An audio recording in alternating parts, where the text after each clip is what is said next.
చేయక నీవు ఉండలేవయ్యా, ఆరాధించక నేను ఉండలేనయ్యా. మేలు చేయక నీవు ఉండలేవయ్యా, ఆరాధించక నేను ఉండలేనయ్యా.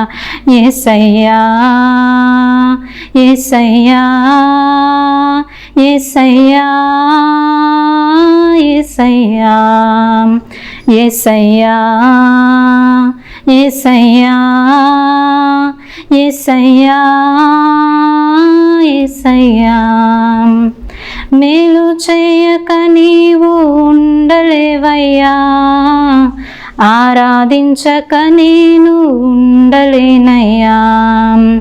మేలు చేయక నీవు ఉండలేవయ్యా, ఆరాధించక నేను ఉండలేనయ్యా.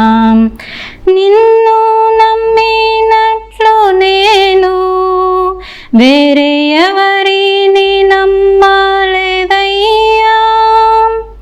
నీకు నాకు మధ్య దూరం తొలగించావు వదిలుండలేక. నిన్ను నమ్మినట్లు నేను వేరే ఎవరిని నమ్మలేదయ్యా. నీకు నాకు మధ్య దూరం తొలగించావు వదిలుండలేక.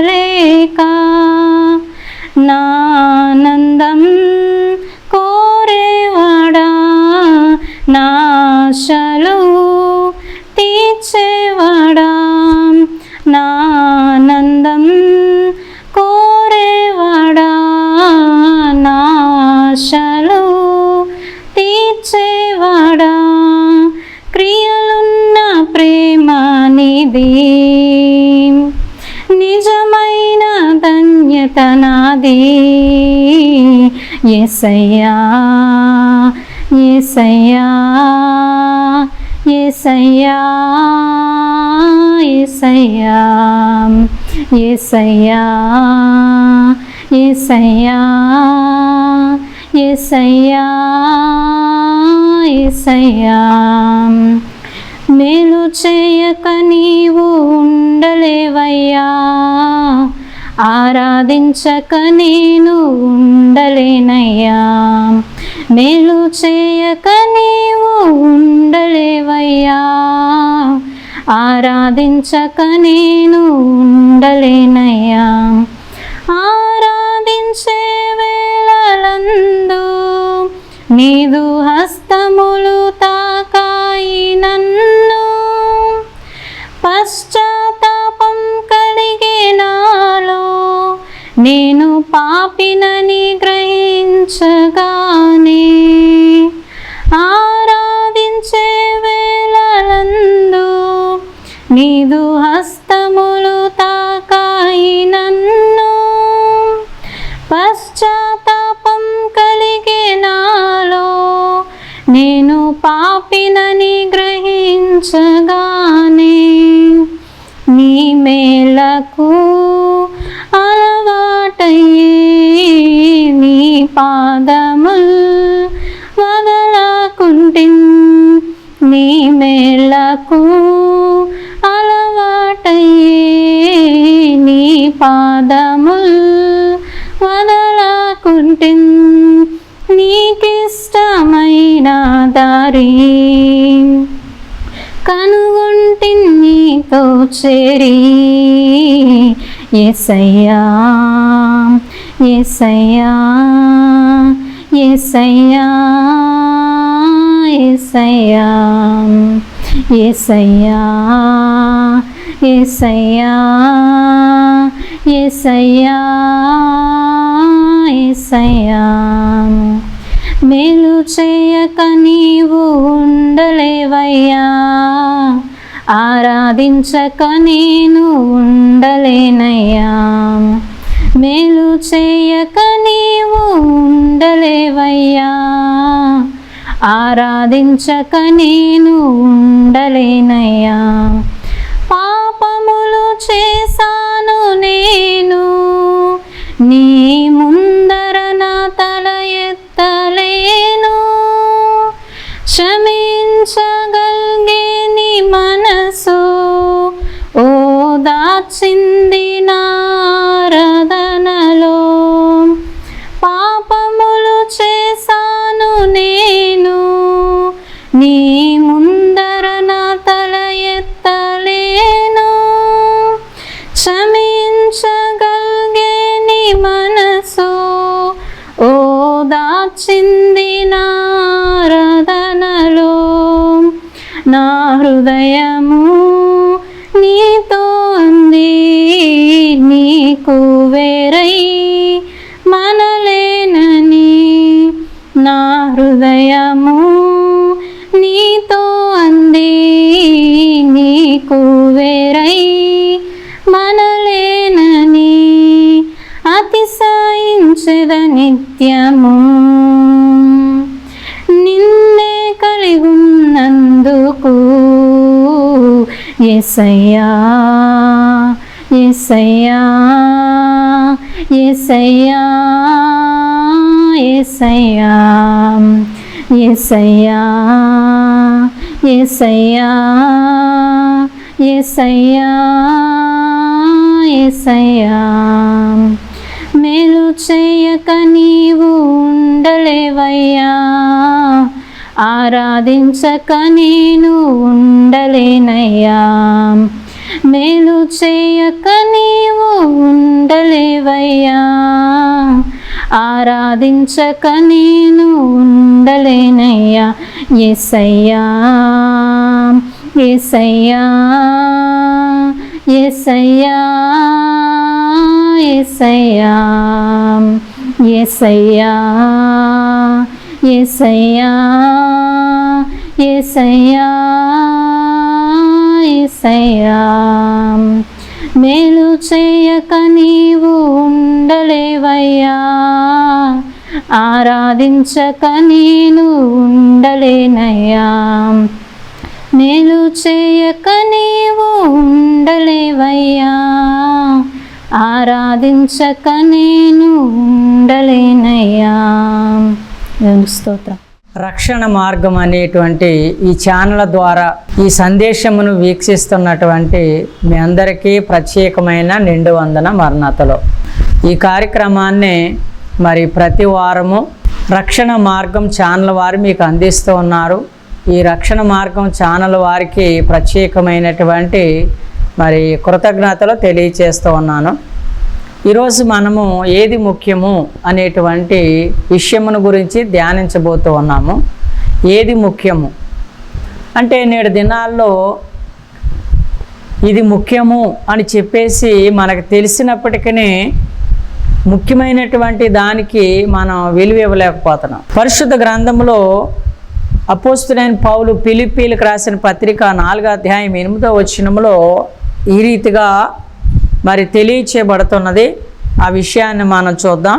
మెట్టుకు సహోదరులారా, ఏ యోగ్యత అయినను మెప్పైనను ఉండిన ఎడల, ఏవి సత్యమైనవో, ఏవి మాన్యమైనవో, ఏవి న్యాయమైనవో, ఏవి పవిత్రమైనవో, ఏవి రమ్యమైనవో, ఏవి ఖ్యాతి గలవో వాటి మీద ధ్యానముంచుకొనుడి. ప్రభునందు ప్రేమైనటువంటి వారులారా, అపోస్తలుడైన పౌలు ఫిలిప్పీలకు రాసిన పత్రిక 4వ అధ్యాయం 8వ వచనంలో తెలియచేయబడుతున్నది ఏమిటంటే, ఏది సత్యమైనటువంటిది లేకపోతే ఏది ముఖ్యమైనటువంటిది అనేటువంటిది మనం తెలిసి కూడా ఆ విషయంలో మనం చాలా నిర్లక్ష్యంగా వ్యవహరిస్తూ ఉంటాం. కొన్ని విషయాలు మరి మీ ముందుంచుతాను, దాన్ని బట్టి ఏది ముఖ్యమైనటువంటిది అనేటువంటిది మీకు తెలుస్తుంది. ఒకటి వస్త్రము ముఖ్యమా, శరీరం ముఖ్యమా? ఒకటి వస్త్రం ముఖ్యమా, శరీరం ముఖ్యమా అంటే చాలామంది అనుకుంటారు వస్త్రాలే ముఖ్యము అని చెప్పేసి అనుకుంటారు.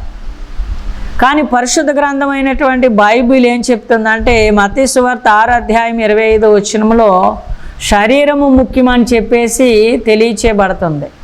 ఎందుకనంటే శారీరకముగా మనం ఆరోగ్యముగా ఉంటేనే వస్త్రాలు వేసుకోగలం. అనారోగ్యంతో ఉంటే మనము వస్త్రాలు వేసుకోలేం. కాబట్టి శరీరమే ముఖ్యము కానీ వస్త్రాలు ముఖ్యము కాదు. అంటే వస్త్రాలు ముఖ్యమే కానీ శారీరకంగా మనం ఆరోగ్యంగా ఉంటే బాగుంటే వస్త్రాలు అనేటువంటివి మనకు అవసరం. కానీ శారీరకంగా బలహీనతగా ఉండి మరి ఆ శరీర సంబంధమైనటువంటి మరి ఆరోగ్యాన్ని మనం నిర్లక్ష్యం చేసి వస్త్రాలను కొనుగోలు చేసి తెచ్చుకొని ఇంట్లో పెట్టుకున్నందువలన ఏమైనా ఉపయోగం ఉంటుందా? ఏం ఉపయోగం ఉండదు. కాబట్టి శరీరము ముఖ్యమని చెప్పేసి దేవుడు తెలియచేస్తుంటున్నాడు. శరీరం ముఖ్యం. శారీరకముగా ఆరోగ్యముగా ఉంటే మనం వస్త్రాలు వేసుకున్నా దానివల్ల మనకి ఉపయోగం ఉంటుంది. కాబట్టి శరీరమే ముఖ్యము కానీ వస్త్రములో ముఖ్యము కాదు. రెండవదిగా చూసినట్లయితే శరీరము ముఖ్యమా ప్రాణం ముఖ్యమా? శరీరము ముఖ్యమా ప్రాణం ముఖ్యమా అంటే చాలామంది ఏమంటారంటే శరీరమే ముఖ్యమంటారు. శరీర సంబంధమైనటువంటి మరి అలంకరణ అనేటువంటిది ఎక్కువ చాలామంది శరీర సంబంధమైన అలంకరణ కలిగి ఉంటూ ఉంటారు. అంటే శరీర సంబంధమైన అలంకరణ అనేటువంటిది ముఖ్యం కాదని అనడం లేదు, కానీ శరీర సంబంధమైనటువంటి అలంకరణ కంటే ప్రాణము చాలా ముఖ్యమైనటువంటిది అని చెప్పేసి దేవుడు తెలియచేస్తూ ఉంటున్నాడు. దాన్ని కూడా మత్తయి సువార్త 6:25 మనం చూడగలం. ప్రాణము ముఖ్యం. ఎందుకనంటే ప్రాణం ఉంటేనే శరీరానికి విలువ తప్ప ప్రాణం లేకపోతే శరీరానికి విలువ అనేటువంటిది ఉండదు. చాలామందిని మనం చూస్తూ ఉన్నాము, మరి చనిపోతూ ఉంటారు. చనిపోయినప్పుడు 24 hours గడవకుండానే ఏం చేస్తారు? మరి ఆ యొక్క బాడీని తీసుకొని వెళ్ళి బరియల్ చేస్తూ ఉంటారు, లేకపోతే ఖననము చేస్తూ ఉంటారు. అంటే ప్రాణం ఉంటేనే శరీరానికి విలువ తప్ప ప్రాణం లేకపోతే శరీరానికి విలువ లేదు. అందు గురించి ప్రాణము అనేటువంటిది చాలా ముఖ్యం. ప్రాణాన్ని మనం కాపాడుకోవాలి. ప్రాణం అనేటువంటిది చాలా ముఖ్యం అన్నమాట. ఏ జీవికైనా ప్రాణం అనేటువంటిది ముఖ్యం. ప్రాణం ఉంటేనే శరీరం అనేటువంటిది శారీరకంగా మనం జీవించగలం. అలాగనే శారీరకంగా జీవిస్తేనే వస్త్రాలు అనేటువంటివి మనకే అవసరం అవుతాయి. కాబట్టి ఇక్కడ ప్రాణం అనేటువంటిది ముఖ్యం. ఆ ప్రాణం అనేటువంటిది ఎవరిచ్చారంటే దేవుడిచ్చారు. కాబట్టి ప్రాణం ఇచ్చినటువంటి దేవుడు ప్రాణం కంటే కూడా ముఖ్యం. ఎందుకనంటే మన ప్రాణం అనేటువంటిది ఉంటేనే శరీరానికి విలువ. అలాగనే శరీరం అనేటువంటిది ఉంటేనే ఆ శరీరానికి సంబంధించిన వస్త్రాలు అనేటువంటివి మనం కొనుక్కోగలం. మూడవదిగా చూసినట్లయితే ఆస్తి ముఖ్యమా పిల్లలు ముఖ్యమా? చాలామంది ఆస్తి ముఖ్యమంటారు కానీ పిల్లలు ముఖ్యమని చెప్పేసి అనరు. ఎందుకనంటే ఆస్తి ప్రతి మనిషి యొక్క బాధ్యత అని చెప్పేసి భావించి ఆస్తి కొరకు ప్రాకులాడుతూ ఉంటారు. ఆస్తి ఉండొచ్చు మంచిదే, కానీ ఆస్తి ఉండి పిల్లలు లేకపోతే ఉన్నటువంటి ఆస్తికి ఎవరు వారసులు? ఆ ఆస్తి మరణ అనంతరం ఎవరిదవుతుంది? కాబట్టి ఆస్తి కంటే ముఖ్యము పిల్లలు అన్న సంగతి మనం మర్చిపోకూడదు. లూకా సువార్త 15:11-32 వరకు చూస్తే అక్కడ ఒక ఆయనకి 2 పిల్లలు ఉంటారు. ఆ 2 పిల్లల్లో ఒక ఆయన ఏమంటాడంటే నా ఆస్తిని నాకు ఇమ్మని చెప్పేసి అడిగినప్పుడు తండ్రి ఆస్తిలో సగభాగమును ఆ కుమారుడికి ఇస్తాడు. ఆ ఆస్తిని పట్టుకుని దూరదేశం వెళ్ళిపోయి అక్కడ వ్యాపారం చేస్తూ ఉన్నప్పుడు ఆ ప్రాంతంలో లేక ఆ దేశంలో కరువు వచ్చినప్పుడు వ్యాపార రీత్యా నష్టం వచ్చి తినడానికి తిండి లేనటువంటి సమయంలో మరలా అతను ఏం చేస్తాడంటే తన తండ్రి దగ్గరికి వెళ్ళాలని చెప్పేసి తిరిగి తండ్రి దగ్గరికి వస్తాడు. వచ్చినప్పుడు ఆ తండ్రి ఆ కుమారుని కాదనకుండగా తన కౌగులించుకొని తన ఇంట ఉన్నటువంటి పనివారితో అంటాడు, ఇదిగో నా తప్పిపోయినటువంటి నా కుమారుడు తిరిగి వచ్చాడు, లేకపోతే చనిపోయిన నా కుమారుడు మరి బ్రతికి వచ్చాడని చెప్పేసి తను ఎంతో సంతోషంతో పనివారితో చెప్తాడు, ఇదిగో నా కుమారుడికి క్షవరం చేయించండి, మరి నూతన వస్త్రాలు తొడిగించండి, ఉంగరం పెట్టించండి, జోళ్ళు వేయండి, విందును ఏర్పాటు చేయండి అని చెప్తాడు. అంటే పిల్లలు అనేటువంటిది తల్లిదండ్రులకి ఒక కిరీటం. కాబట్టి పిల్లలు ముఖ్యం కానీ ఆస్తి ముఖ్యం కాదు. ఎందుకనంటే ఆస్తి అవసరమే, అవసరం లేదని అనడం లేదు, కానీ ఆస్తి కంటే ముఖ్యము మనకి పిల్లలు అన్నమాట. పిల్లలు ముఖ్యం. చాలామంది నేడు దినాల్లో మరి పిల్లలు ఉన్నా కానీ పిల్లల్ని పట్టించుకోరు, ఆస్తికే ఎక్కువ విలువిస్తూ ఉంటారు. నేడు దినాల్లో చూస్తూ ఉన్నాము. మరి వయసు వచ్చిన తర్వాత మరి నాకు రావాల్సినటువంటి ఆస్తిని ఇమ్మంటే ఎంతకీ పిల్లలకి ఆస్తి ఇవ్వట్లేదు. ఆ కారణాన్ని బట్టి తల్లిదండ్రుల మీద ద్వేషం పెంచుకొని మరి తల్లిదండ్రులకు దూరం అయిపోతూ ఉన్నారు. లేకపోతే తల్లిదండ్రుల్ని వారు ఏదో ఒక విధముగా హింసించడం అనేటువంటిది చేస్తూ ఉన్నారు. కాబట్టి మనం సంపాదించినటువంటి ఆస్తి పిల్లలకే. కాబట్టి పిల్లలు అడిగినప్పుడు ఆస్తిని పిల్లలందరికీ సమభాగములో పంచినప్పుడు ఆ పిల్లలు మరి సుఖ సంతోషాలతో జీవించడానికి అవకాశం అనేటువంటిది ఉంటుంది. చాలామంది వారు చనిపోయే వరకు కూడా ఆస్తిని ఇవ్వట్లేదు. ఆ కారణాన్ని బట్టి మరి పిల్లలు తల్లిదండ్రుల మీద ద్వేషాన్ని పెంచుకొని తల్లిదండ్రులకు దూరం అయిపోతూ ఉన్నారు. చనిపోయినప్పటికీ వాళ్ళు రావట్లేదు. రెండవది, వాళ్ళు చనిపోయిన తర్వాత ఆస్తి పిల్లలకే చెందుద్ది కదా. కాబట్టి అదేదో మరి తల్లిదండ్రులు ఆరోగ్యంగా ఉన్నప్పుడే లేకపోతే బ్రతుకున్నప్పుడే ఆస్తిని పిల్లలకి పంచిచ్చడం ద్వారా మరి వాళ్ళకి మనము మేలు చేసినటువంటి వారం అవుతామని చెప్పేసి ప్రభుపేట తెలియచేస్తూ ఉన్నాం. కాబట్టి ఆస్తి ముఖ్యం కాదు, పిల్లల ముఖ్యం. అంటే ఆస్తి అవసరమే కానీ ఆస్తి కంటే కూడా పిల్లలు మనకి చాలా ముఖ్యమన్న సంగతే మనం మర్చిపోకూడదు. నాలుగవదిగా చూసినట్లయితే విద్య ముఖ్యమా, మనిషి ముఖ్యమా? అంటే మనిషి కొరకు విద్య, లేకపోతే విద్య కొరకు మనిషా? నేటి దినాల్లో మరి విద్య ముఖ్యమని చెప్పేసి అంటున్నారు. ఎందుకనంటే విద్యార్థులు ఎవరైతే ఉన్నారో వాళ్ళు చదవలేనటువంటి స్థితిలో ఉన్నప్పుడు కూడా చదవాలని చెప్పేసి ఒత్తిడి చేసినందువలన ఎంతోమంది పిల్లలు ఆత్మహత్య చేసుకుని చనిపోతూ ఉన్నారు.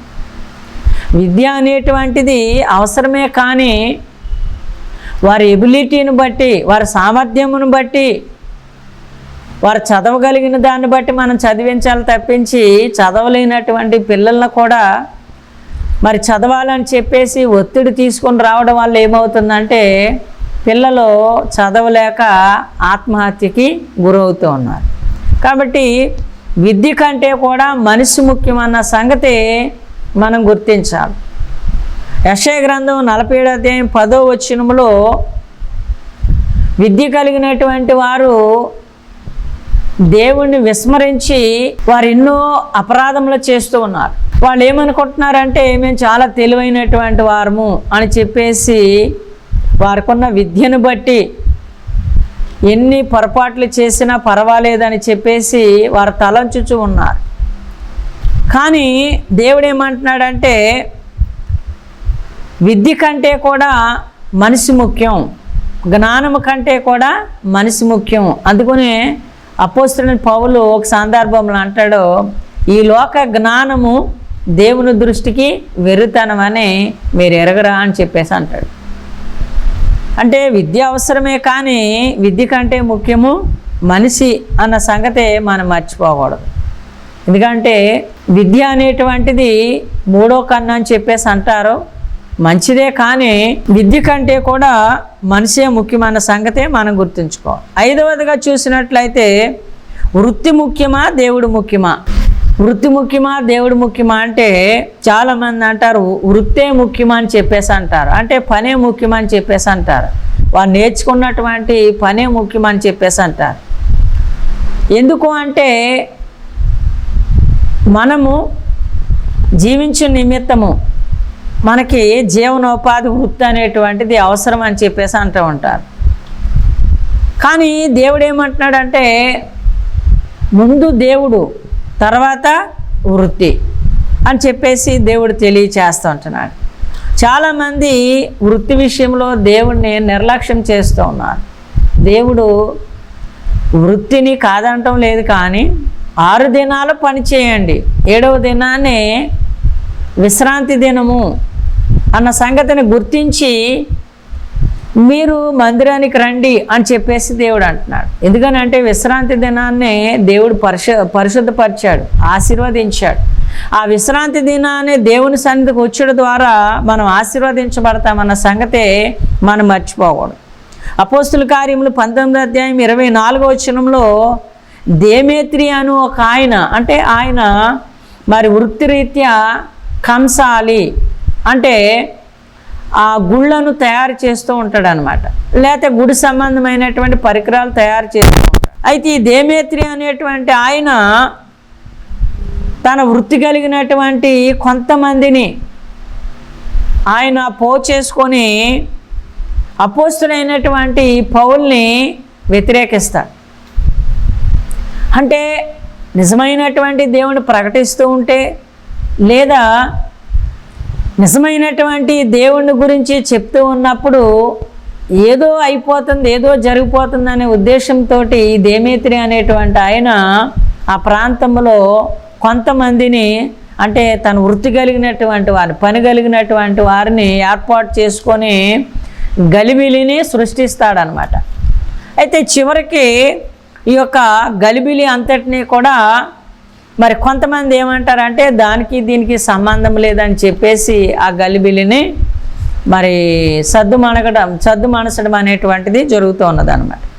కాబట్టి వృత్తిని బట్టి, అంటే మనకు వచ్చినటువంటి వృత్తి అనేటువంటిది మంచిదే, కానీ వృత్తిని బట్టి మనం ఏం చేయకూడదంటే దేవుడిని నిర్లక్ష్యం అనేటువంటిది చేయకూడదని దేవుడు చెప్తూ ఉన్నాడు. అంటే 6 దినాలు మనం కష్టపడుకోవాలి మన యొక్క మరి జీవనోపాధి నిమిత్తము, 7వ దినాన్ని విశ్రాంతి అనేటువంటిది మనం తీసుకోవాలి.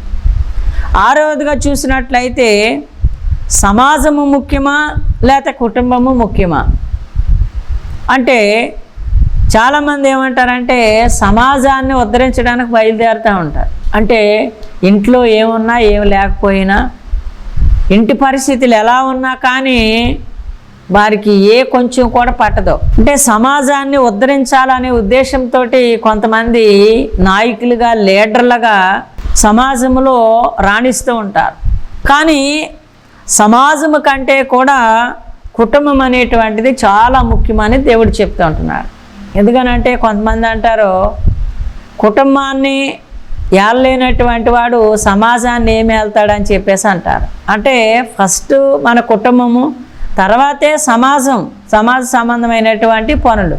అంతే తప్పించి మరి కుటుంబాన్ని నిర్లక్ష్యం చేసి సమాజంలో ఏదో చేద్దామని చెప్పేసి కొంతమంది బయలుదేరుతూ ఉంటారో అది కరెక్ట్ కాదని చెప్పేసి దేవుని యొక్క వాక్యం తెలియచేస్తూ ఉంది.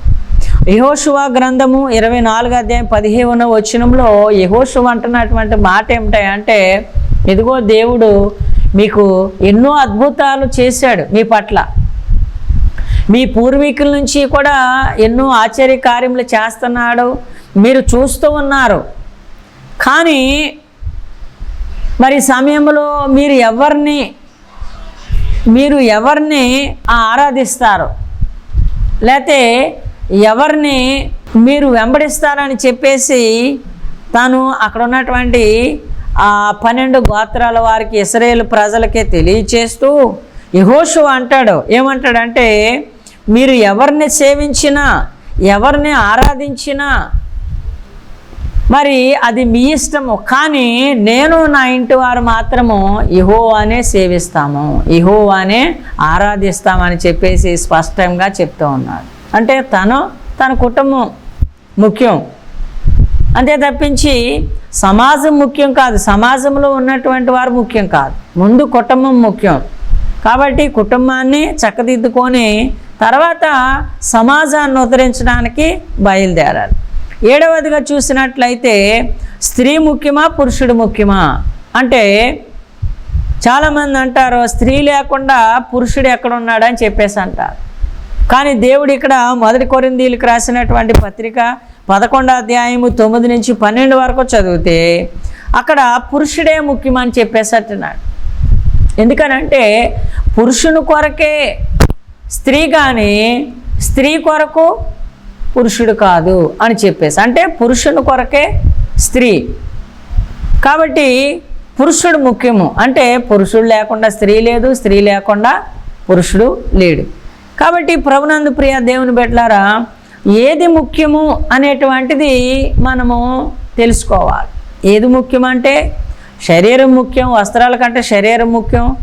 అలాగనే శరీరము కంటే ప్రాణం ముఖ్యము, ఆస్తి కంటే పిల్లలు ముఖ్యము, విద్య కంటే మనిషి ముఖ్యము, అలాగనే వృత్తి కంటే దేవుడు ముఖ్యము, సమాజము కంటే కుటుంబము ముఖ్యము, స్త్రీ కంటే పురుషుడు ముఖ్యమని చెప్పేసి మనం తెలుసుకోవాలి. ఈ విషయాలు తెలిసినట్లుగా ఉంటుంది తప్పించి మనం వీటిని మనము ముఖ్యమని చెప్పేసి తలంచలేకపోతున్నాము. ఇవి ముఖ్యమైనటువంటివి అని చెప్పేసి వాటికి మనం విలువనివ్వలేకపోతున్నాం. ఇవన్నిటి కంటే కూడా ముఖ్యము దేవుడు. ప్రభు అయినటువంటి యేసుక్రీస్తు మన అందరికీ కూడా చాలా ముఖ్యం. ఎందుకనంటే మన నిమిత్తము ఆయన ఈ లోకానికి వచ్చాడు, మన నిమిత్తము మరి తను తాను శ్రమలకు అప్పగించుకొని సిలువ వేయబడి రక్తాన్ని చిందించి తన యొక్క ప్రాణాన్ని మన కొరకు మరి త్యాగం చేశాడు, అంటే దానం చేశాడు. కాబట్టి ఆయనే మనకు ముఖ్యం, ఆయన అందే మనకు రక్షణ మోక్షం అనేటువంటివి ఉన్నవి. కాబట్టి మరి సమయంలో ఆ యొక్క వర్తమానం వింటున్నటువంటి మీరు ఇవి ముఖ్యమైనటువంటివి అని తెలుసుకొని మరి దేవునిలో ఆధ్యాత్మికంగా ఎదగాలని ప్రభుపేట మీ అందరికీ తెలియచేస్తుంటున్నాను. చిన్న ప్రార్థన. సకల ఆశీర్వాదంకు కారణభూతుడా మీకు వందనములు, స్తుతులు, స్తోత్రాలు. వివరించినటువంటి ఈ యొక్క వర్తమానమును ప్రతి ఒక్కరూ కూడా వారి హృదయములో ముద్రింప చేసుకొని ఆ యొక్క వాక్యానుసారంగా జీవించడానికి మీ కృపా కనికరమును దయచేయండి. ముఖ్యమైనటువంటి వాటి యందు మనసు నుంచి ముఖ్యము కానటువంటి వాటికి దూరముగా ఉండేటువంటి కృపను దయచేయండి. ఈ సమయంలో ఈ యొక్క వర్తమానమును వీక్షిస్తున్న బిడ్డలను దీవించి ఆశీర్వదించమని, రోగులను స్వస్థపరచమని యేసుక్రీస్తు నామములో ప్రార్థిస్తున్నాం పరమ తండ్రి, ఆమేన్. అందరికీ మరణాత.